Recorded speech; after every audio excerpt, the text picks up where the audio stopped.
Naa ba dinhi ang mga taga Karaskal? Mag-check attendance ta kung gipangdala ba ninyo inyong mga parokyano. No? O, Karaskal. Lingig. Okay. Barobo. Mangangoy.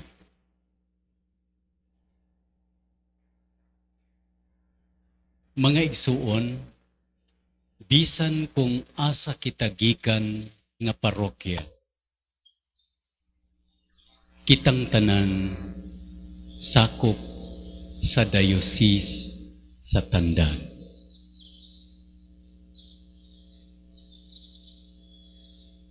Mao kana ang epekto sa misyon. Gikan sa lain-lain nga dapit. Gikan sa lain-lain nga kanasuran. Tigumon kita sa Ginoo isip usa ka katawhan aron magpasalamat ug magsimba kaniya tungod kay ang atong Dios usa ka Dios nga nag-amuma kanato. Si Papa Francisco adunay usa ka paborito nga pulong nga kanunay niya pagabalik-balikon sa iyang mga wali, sa iyang mga sinulat.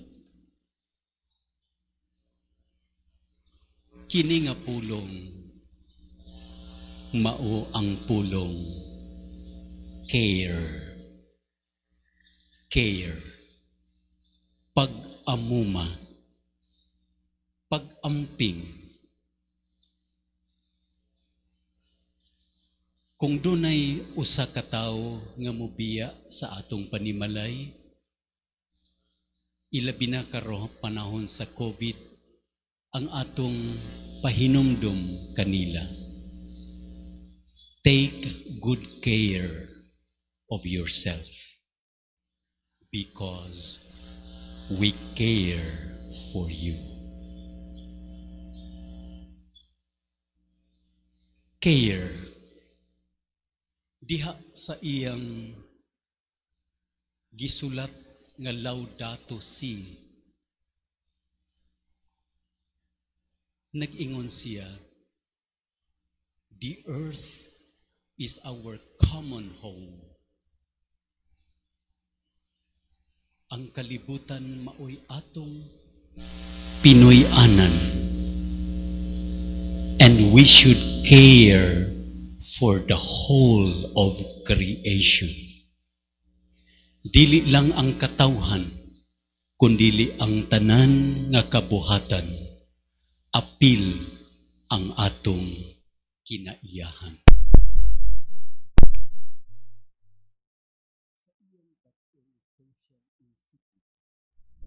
Fratelli Tutti. Nag-ingon siya nga kitang tanan mga managsuon. And because we are brothers and sisters, we should care for one another. Kinahanglan nato ampingan ang matag usa kanato. And COVID-19 is teaching us how to care for one another. Sa iyang World Day of Prayer for Peace karong tuiga, si Papa Francisco nag-ingon, care is the path to peace. Ang pag-amuma, mao ang dalan alang sa kaluwasan.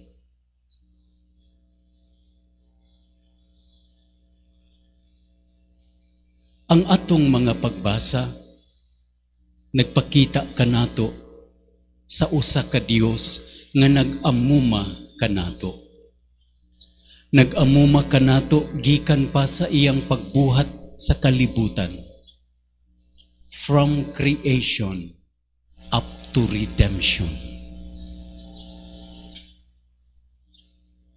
Ug ang pinakapungkayan nga pagpakita niya sa iyang pag-amping kanato, mao ang iyang pagpadala sa iyang bugtong anak. God sent His only begotten Son to save the world, not to condemn the world. Ang unang misyonero, dili kita, kundili ang Dios nga Amahan, ang Dios nga Anak, o ang Dios nga Espiritu Santo. Pag-abot ni Jesus sa kalibutan, iyang gipakita ang dagway sa Amahan, a caring Father, diha sa iyang pagpakaon sa mga gigutom, pag-ayo sa mga masakiton, pagpasaylo sa mga makasasala, pagpangita sa mga nawala. Ang Biblia, usa ka buhing timaan sa usa ka Dios nga nag-amping ug nag-amuma kanato. Ang unang kamatuoran mao kini, ang Ginoo maoy unang nahigugma kanato. Ang Ginoo maoy unang nag-amping kanato. Ang tanan nato nga pagahimuon, pag-alagad ug paghigugma, tubag lamang sa gugma nga unang gipakita kanato sa Ginoo. Mao nga niining tuig sa misyon, Missio ad Gentes. Misyon ngadto sa tanang kanasuran. Ang atong tema, gifted to give, gifted to share. Ug kita ang unang gipanalanginan sa Ginoo. Mao nga kita nagpaambit tungod kay kita gipanalanginan sa Ginoo. The true sign that we are truly blessed is when we become blessings for other people. Ang panalangin dili para kanato lamang, kundi kini nga panalangin kinahanglan ipaambit ngadto sa uban. Niining atong pagsaulog sa tuig sa misyon, ato usab gi sa ulog ang tuig ni San Jose, ang bana ni Maria. Matud pa sa apostolic letter ni Pope Francis,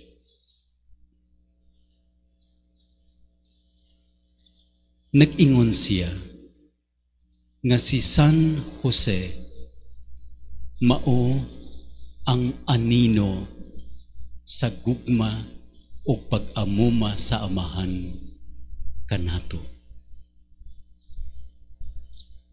Joseph is the shadow of the Father's love to Jesus, to Mary, and to all of us. So samtang gisaulog nato dinhi sa Pilipinas ang tuig sa misyon, ang tibuok kalibutan usab karon nagsaulog sa tuig ni San Jose. Ug tugutan nato si San Jose nga maoy magtudlo ug mukuyog kanato sa pagpamalandong niining tuig sa misyon. And let us try to focus on the word care. Care. Giingon sa apostolic letter ni Pope Francis, Joseph found happiness not in mere self-sacrifice, but self-gift. Si San Jose kuno, nakakaplag sa lawom nga kalipay, dili lang sa pagsekripisyo sa iyang kaugalingon, kundili sa iyang paghatag sa iyang kaugalingon, isip gasa. Usahay magingon kita, self-sacrifice and self-gift, pareha ramang kana, Bishop. Ingon og adunay kalainan. Because self-sacrifice many times is done because we desire for something. Dili una ako mulakaw karon tungod kay aron akong makuha ang akong gusto. Dili una ako maglaag karon kay magtuon una ka ako because later on mag-enjoy nako sa akong kinabuhi. Mura og dunay kapalit, dunay baylo, dunay bugti ang atong pagsakripisyo. Ginoo, makapasar lang ko sa board exam, magbuutan na gyud ko. Ginoo, maluwas lang ko niining akong sakit, mawala lang ni ang akong cancer, magbuutan na gyud ko. Ug ang Ginoo, ayaw lang kay muna makabuutan sa imo.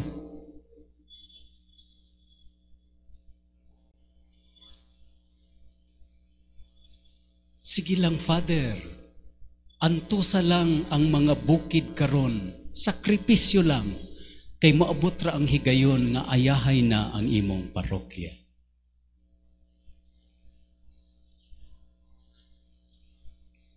Kumplituhon nato ang siyam mga novena mase sa kaadlawon, kay doon na tayo gipangayo sa Ginoo.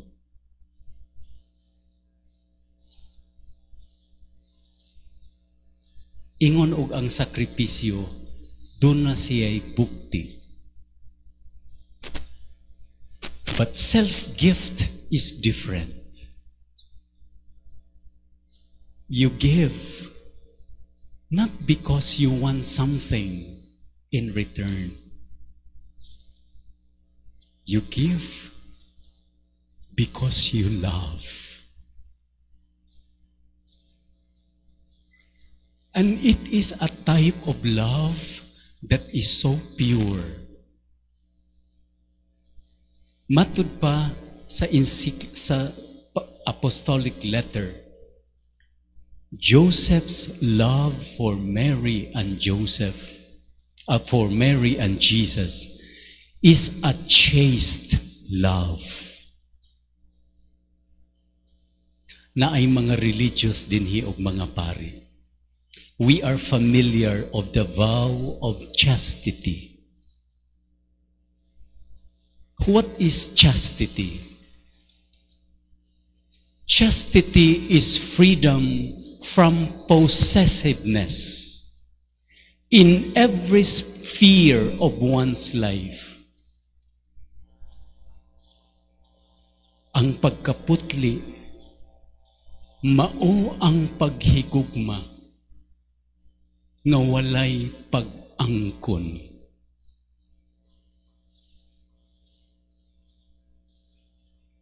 Nga mahigugma ka, bisan dili maimo.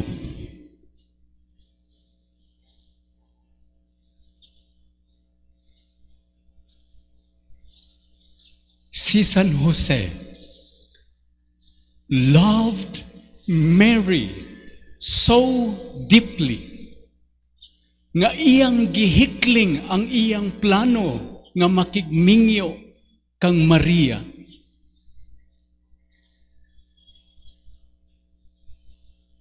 Aron matuman ang plano sa Dios. And yet,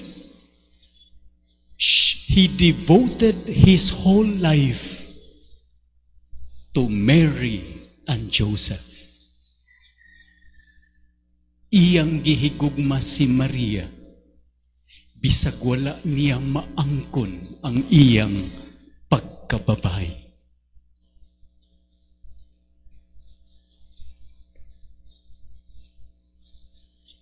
Chastity is loving without desiring to possess.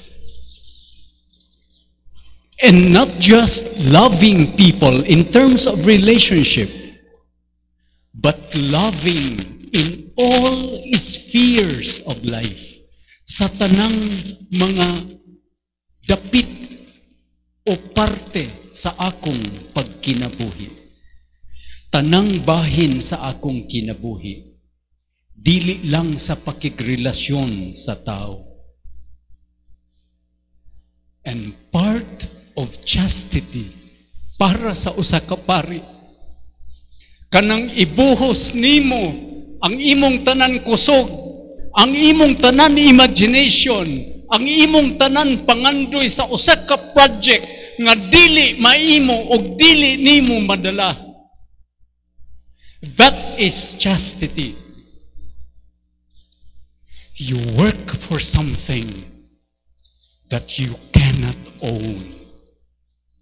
Apan imong gibuhos ang tanan na walang kapalit. That is self-gift. That is more than self-sacrifice. Kamu mga ginikanan, human ninyo ibuhos ang tanan ninyo nga gugma sa inyong mga anak. Angayan man sila o dili, one day, they will leave you.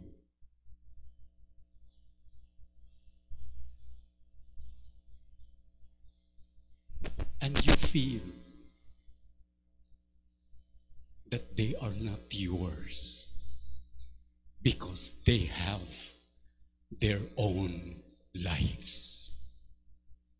Ug ang tuso nimo ang kamingaw.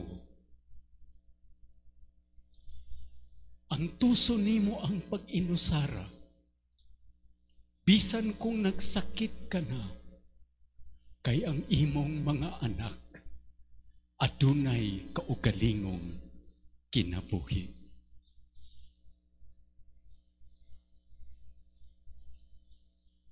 A chaste heart is a free heart.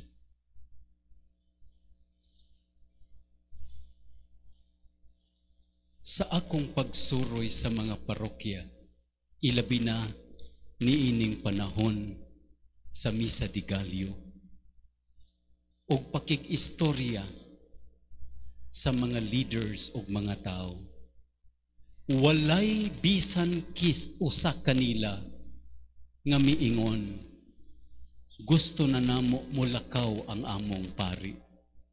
Ang tanan gayud mo ingon, Bishop, mahimo ba dunay extension o walay reshuffling karong tuiga?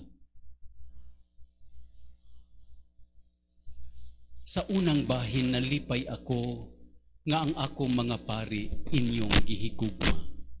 Maguol ako kung muingon kamo, kanus ba intawon mag-reshuffling Ginoo. Pero malipay ako nga mawili kamo sa inyong pari.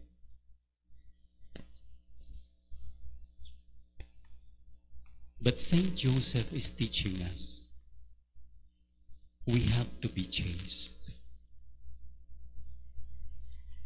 Mahigugma kita kanila nga dili nato panag-iyahon. Kay ang tag-iya sa pari mao ang Ginoo.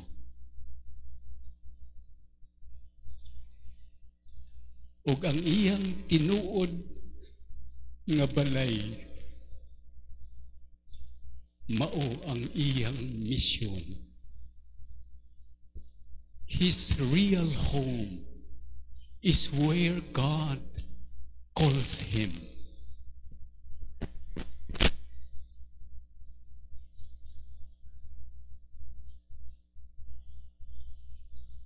A love that is possessive is dangerous.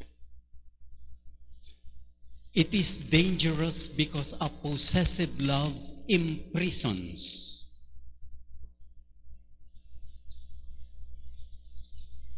Makagapos. It suffocates. Makalumos. It destroys. Makaguba. But a chaste love is freeing. And when you love, the person you love becomes the best of him or herself. Because that is the only desire of love. To become who you really are.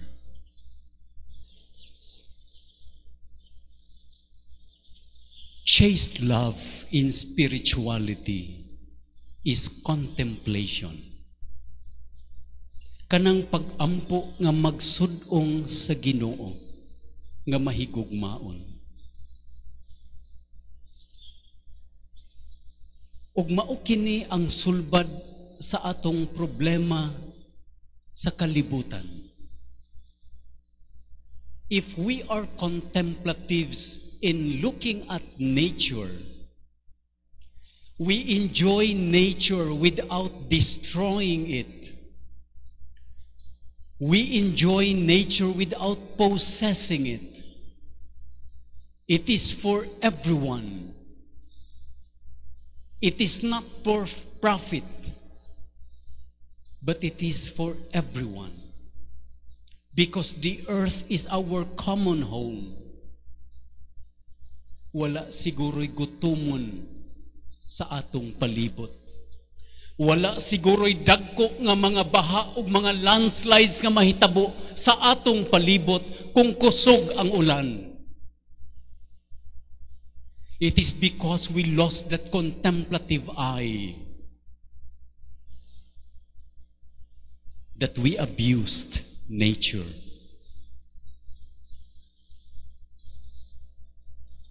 God has blessed us sa atong kinaiyahan. Og naguba ang kinaiyahan tungod kay naguba ang atong kinaiya. Ang atong kinaiya is no longer a caring attitude. It is no longer a love that is chaste, but a love that is manipulative. Today, more than ever, the world needs leaders who care. We need a president who cares. We need a bishop who cares.